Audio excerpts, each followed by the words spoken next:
سلام، آتنا گودرزی هستم از آکادمی تخصصی انتخاب رشته ساحل براتی.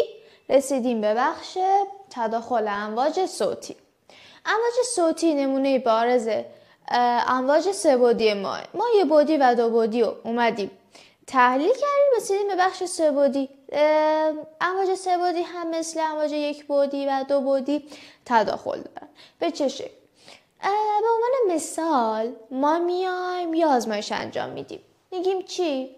میگیم که دو تا بلندگو داریم به یه فاصله معینی و با یه فرکانس معینی شروع به ایجاد صوت میکنن. میایم توی فاصله دیگه ای از اینها یه خط در نظر میگیریم و شنوندمون رو یا میکروفونمون رو در امتداد اون خط جابجا میکنیم. میبینیم که توی نقطه ها صدا کمتر و توی نقطه های دیگه صدا بیشتر.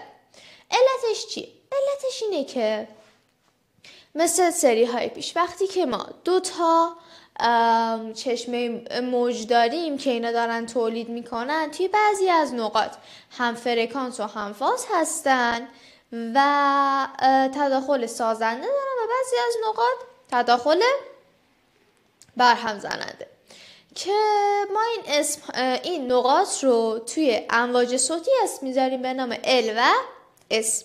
مثل فیلم های پیش من میام قسمت های مهم رو هایلایت میکنم. شما بعد از اینکه صفحه کامل شد پاز بزنید، یادداشت بکنید و ازش استفاده بکنید.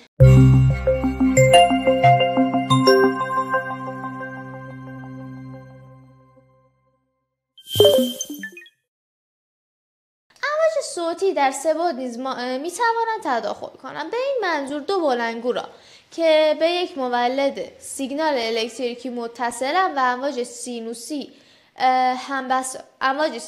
همبسامند در فضا منتشر میکنند، در فاصله مناسب از خطی قرار میدهیم که در برابر بلندگوها واقع است. با حرکت دادن میکروفون در امتداد این خط به سادگی میابیم که بلندی صدا در فاصله های یکسانی به طور متناوب کم و زیاد می شود.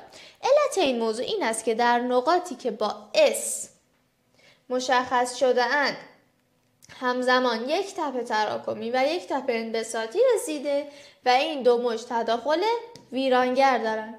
بذارید من رنگش رو عوض بکنم. یک تداخلی و انبساطی رسیده و امواج تداخل ویرانگر انجام میدهند و صدای ضعیفی شنیده می شود. در عوض نقاطی که با نام L نامگذاری شده اند دو تپه تراکمی یا دو تپه انبساطی به صورت همزمان می رسند و در این دو نقطه تداخل سازنده بین دو موج صوتی رخ می دهد و صدا زیاد می شود.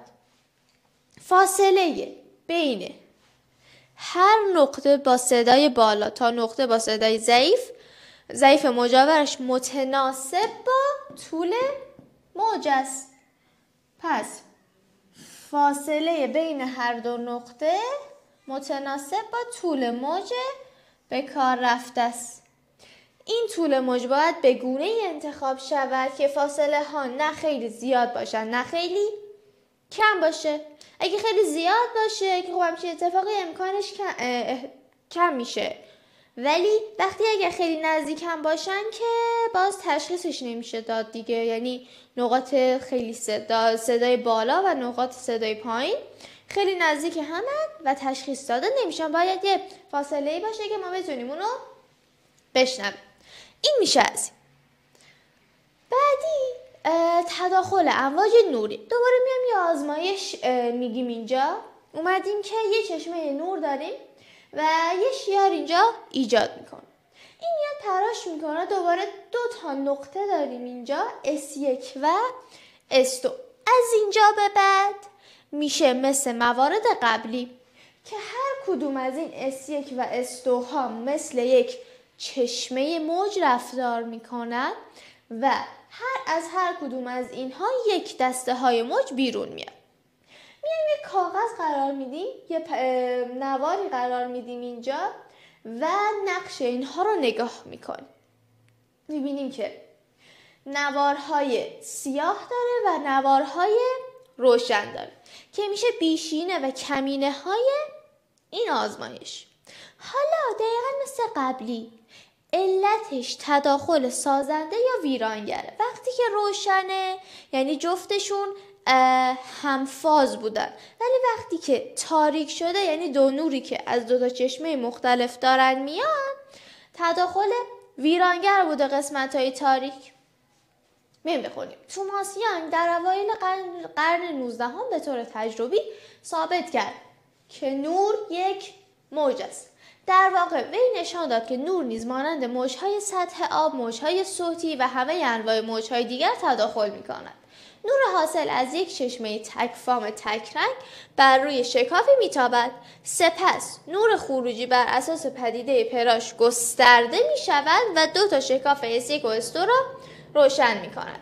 این شکاف در سمت دیگر مثل دو تا چشمه عمل میکند، یعنی S1 و S2 مانند دو بلندگو در قسمت قبل یا دو گوی نوسان کننده به سطح آب ضربه میزنند. این دو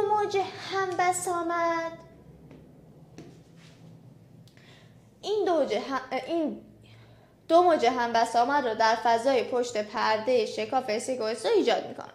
اگر در مقابل این دو شکاف یک پرده قرار داریم، نوارهای روشن و نوارهای تاریک، به ترتیب حاصل تداخل سازنده و تداخل ویرانگر موجهای نور که S1 و S2 به پرده رسانیده است مشاهده می شود.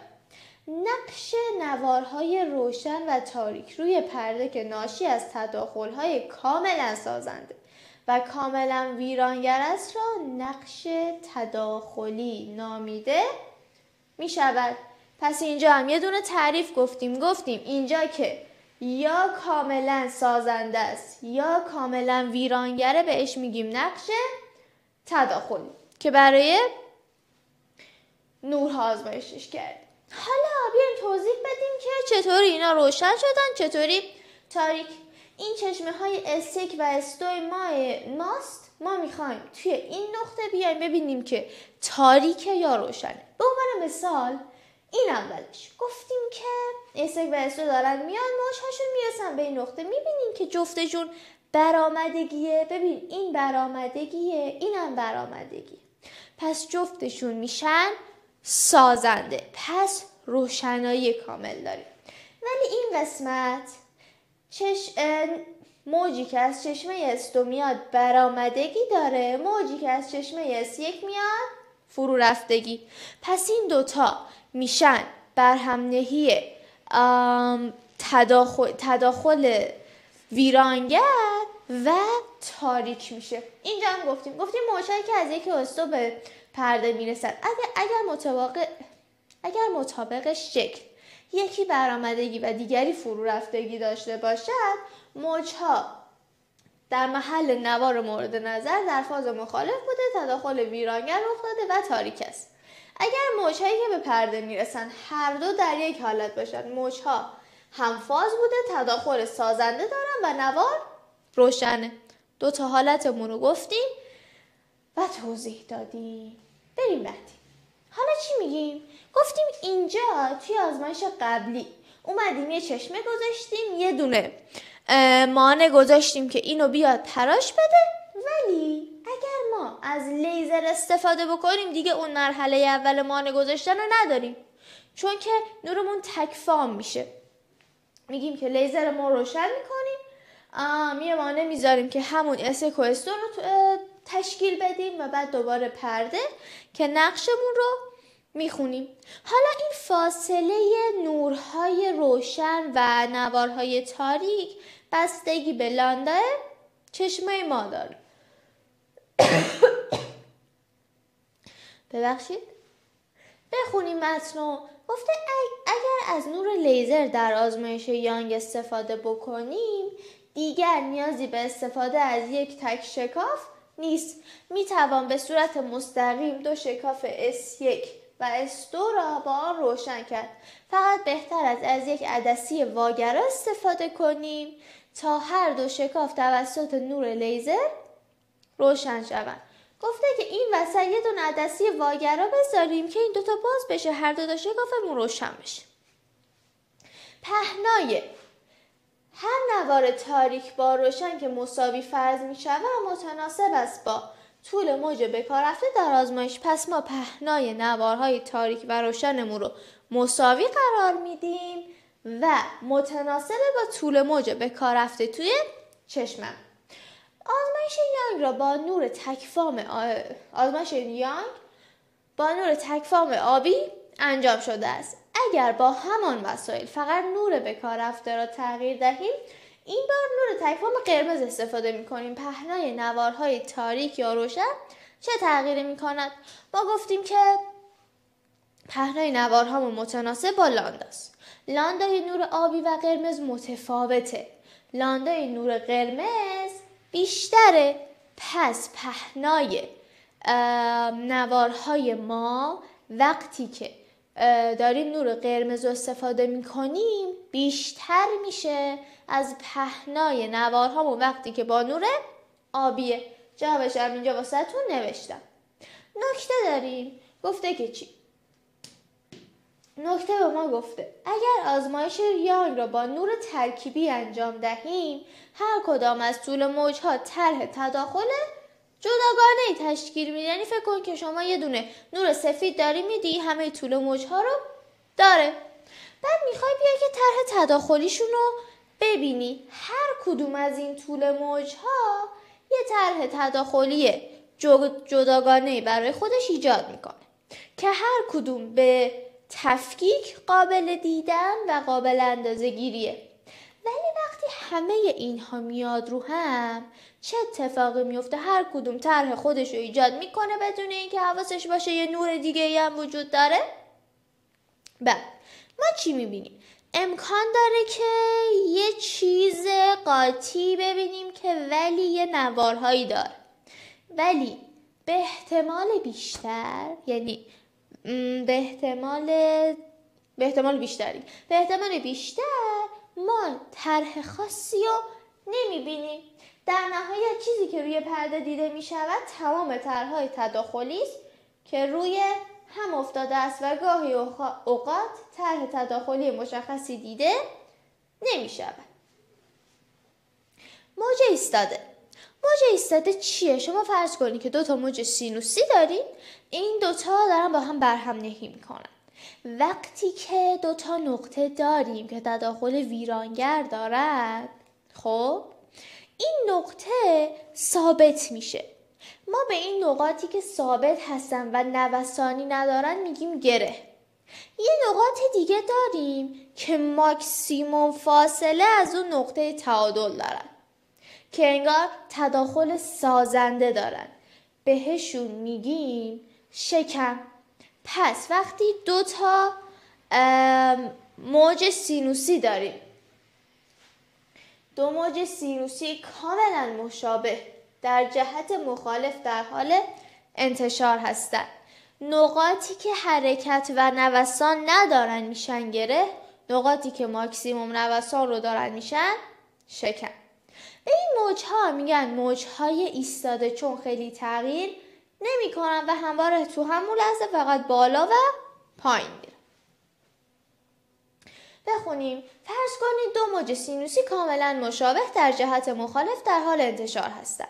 در یک ریسمان منتشر می شوند. با توجه به اصل برهمنهی موجها می توان دریافت جابجایی حاصل از هر موج در بعضی از نقطه های ریسمان در هر لحظه هم اندازه هستند. اما در جهت یکدیگر قرار می‌گیرند. در این صورت تداخل ایجاد شده ویرانگر بوده و دامنه نوسان برابر صفر میشه. این نقاط رو به اصطلاح گره میگن. پس گره میشه نقطه هایی از محیط که فاقد نوسان هستند. در روی ریسمان میتوان نقاطی را مشخص کرد که دارای جابجایی هم اندازه و همجهت هستند.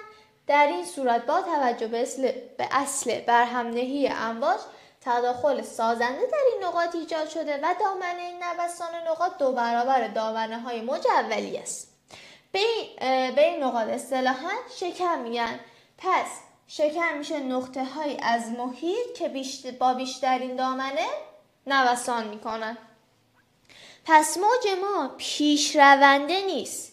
یه موجی داریم که فکر کن یه برآمدگی داره، کنارش یه دونه فرو رفتگی. این گره جابجا نمیشه، صاف میشه برعکس میشه، صاف میشه برعکس میشه. همین صرفاً در هر نقطه توی یه دامنه خاصی نوسان میکنه. با توجه به شکل ها که صفحه بعد واسهتون میارم، هرچند نقش های A و B به سمت چپ و راست منتقل می شود، اما C منتقل نمی شود. پس مکان گره ها و شکم ها ثابت بوده و در طول طناب جابجا نمی شود. در این صورت موج ایستاده را به صورت زیر تعریف می کنیم. این موج حاصل از برهمنهی دو موج سینوسی همدامنه و هم بسامد با نوسان های هم راستا در خلاف جهت یکدیگر. دو تا موج سینوسی هم دامنه، هم بسامد، هم راستا در خلاف جهت یکدیگر در ریسمان منتشر می شوند را موج ایستاده می نامیم. این شکل ما توی T=0 این اتفاق می افته. این موج اول ماست، این موج دوم ماست، این برآیند این دوتا موجه که ما به این موج آخری میگه موج ایستاده. چرا؟ چون آ داره به سمت چپ حرکت میکنه، ب داره به سمت راست حرکت میکنه، هم بسامد، هم دامنه و هم راستا هستن. توی T=0 جوری قرار دارن که نقاط تداخل سازنده داره. پس دامنه موج سیمون 2 برابر شده. T4 میایم جلوتر، اینا حرکت کردن. نقطه های ماکسیموم ب با نقطه های مینیموم آب رو هم افتادن و برعکس. پس تداخل ویرانگر دارن. خط کاملا صاف میشه. T4 دیگه بریم جلوتر، دوباره قله ها رو هم، فرو رفتگی ها رو هم، ماکسیموم دامنه رو داریم. شکلش با T=0 متفاوته ها، متقارنه، اما تداخل سازنده است. 3T4 دوباره خط میشه چون که تداخل ویرانگر داره و T=T بزرگ که دور تناوبمون هستش دقیقاً مثل T=0، مثل هر موج سینوسی دیگه که پس از طی کردن یک دور تناوب شکل حالت اولیش میشه.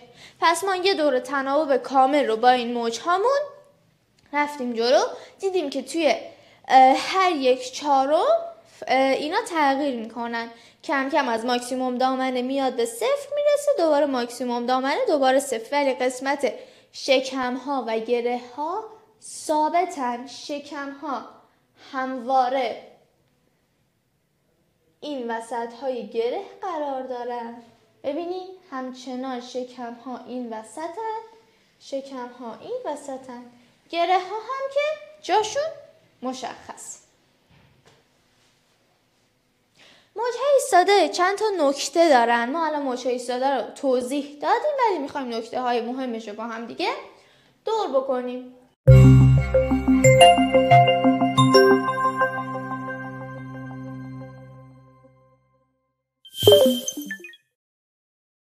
گفته که موج‌های ایستاده در تمامی محیط‌ها یعنی جامد، مایع، گاز ایجاد می‌شوند. فاصله بین یک گره از شکم متوالی خودش لامدا 4 و فاصله 2 تا گره یا 2 تا شکم از هم دیگه لامدا 2. اینو از روی شکل میتونیم بفهمیم.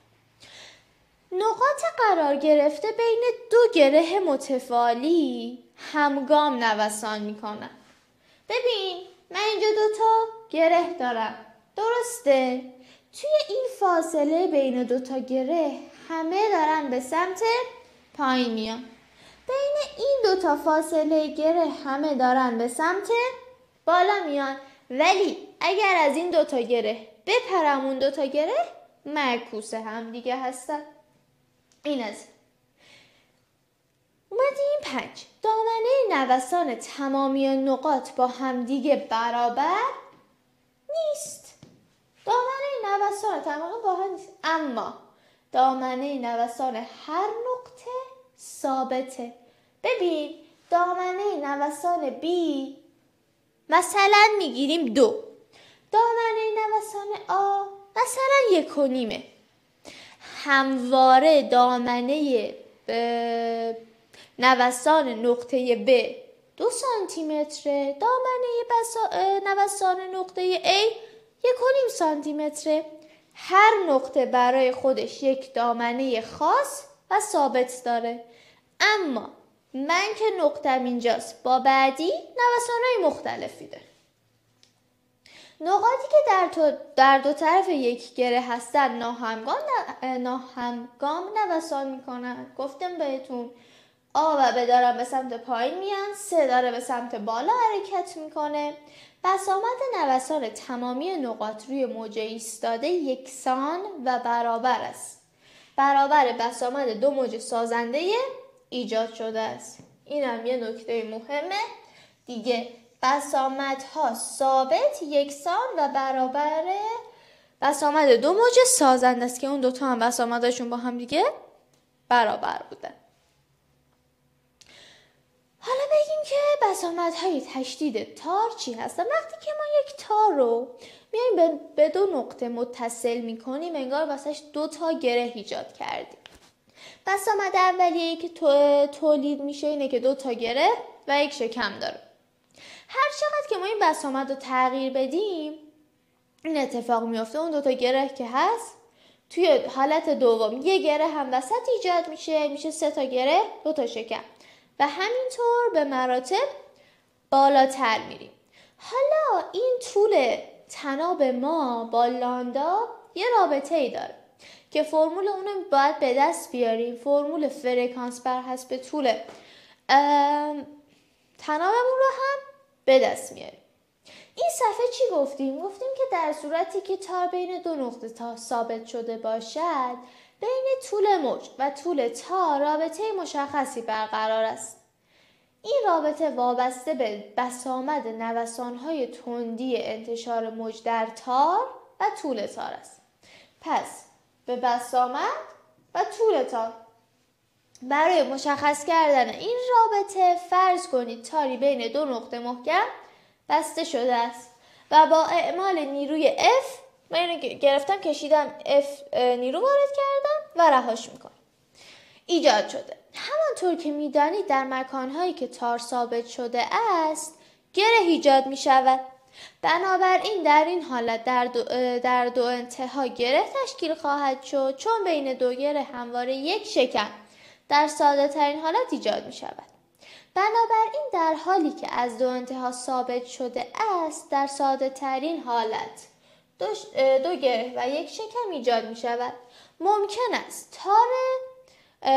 است تار طوری مرتعش شود که در آن 3 گره و 2 شکم ایجاد شود. در این حالت میگیم در هماهنگ دوم خود قرار دارد و با افزایش تعداد گره ها و شکم ها هماهنگ بعدی نیز ایجاد میشه. هماهنگ اولمون 2 تا گره 1 شکم، هماهنگ بعدی 3 تا گره 2 شکم، هماهنگ سوم 3 تا شکم 4 تا گره. اسم هماهنگ هامون با تعداد شکم هامون یکیه. یه رابطه هم اینجا براتون نوشته. واسه اولی چون فکر میکنم خونده نمیشه می نویسم. نوشته L مساویه لاندا 1 دوم، L مساویه 2 تا لاندا 2 دوم، L مساویه 3 تا لاندا 3 دوم. میخوایم از این فرمول به دست بیاریم. توی هماهنگ دوم ما یک دور تناوب کامل رو اینجا داریم. پس Lمون مساویه لاندامون یا 2 دوم لانداست. مال بالایی نصفشو داریم، مال پایینی هم 3 تا نیم سیکل داریم. اینها رو نوشتیم اینجا. حالا بیایم ببینیم که چطوری میتونیم اینا رو محاسبه بکنیم. گفتیم که اگر n رو بذاریم تعداد شکم و از هماهنگ اول شروع بکنیم طول تار ما میشه n ضرب در لاندا n تقسیم بر 2 که اولیش میشه لاندا دوم، دومیش میشه 2 دوم لاندا، سومیش میشه 3/2 لامدا 3. بعد میگیم که ما یه رابطه داشتیم بین لامدا و وی. درسته؟ میگیم که ما اگه بخوایم فرکانس هر کدوم از این هماهنگ ها رو به دست بیاریم میتونیم به جای این لامدا Fn بذاریم اینجا و توی رابطه بالا جاگذاری کنیم. اینو تو این بالا جاگذاری بکنیم L برابر میشه با N V تقسیم بر Fn تقسیم بر 2 برابر میشه با NV تقسیم بر 2 تا Fn. اگر Fn رو بیاریم تو صورت L رو ببریم تو مخرج دقیقا میشه همین فرمولی که ما اینجا به دست آوردیم. Fn برای هر هماهنگ برابر میشه با NV تقسیم بر 2L. با افزایش تعداد گره ها و شکم ها می توان نتیجه گرفت در تاری که از 2 انتها ثابت شده طول تار همواره ضریب صحیحی از نصف طول موج است. با توجه به رابطه طول موج و سرعت انتشار موج، رابطه بسامد هماهنگ ایجاد شده در تاری که از 2 انتها ثابت است به صورت زیر نوشته می شود. پس ما اینجا 2 تا فرمول مهم رو که استفادهش هم میکنیم توی سوالا به دست آوردیم. حالا نکته بگیم درباره تشکیل موج‌های ایستاده. در رابطه مربوط به بسامد موج n تعداد شکم هاست. اینجا n رو گفتیم تعداد شکم ها. تعداد گره ها همواره یه دونه بیشتر از شکمه، پس تعداد گره ها میشه n به علاوه 1. در صورتی که n باشه و در صورتی که n مساوی 1 باشه بسامد اصلی ایجاد میشه. پس F1 ما برابر میشه با V تقسیم بر 2L.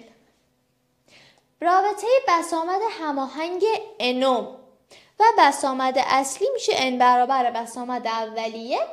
در رابطه بسامدهای تشدید تا V همان تندی انتشار موجه و اینو داره میگه دیگه، میگه V تندی انتشار L طول تارمون 2 که هیچی n هم که شماره هماهنگ.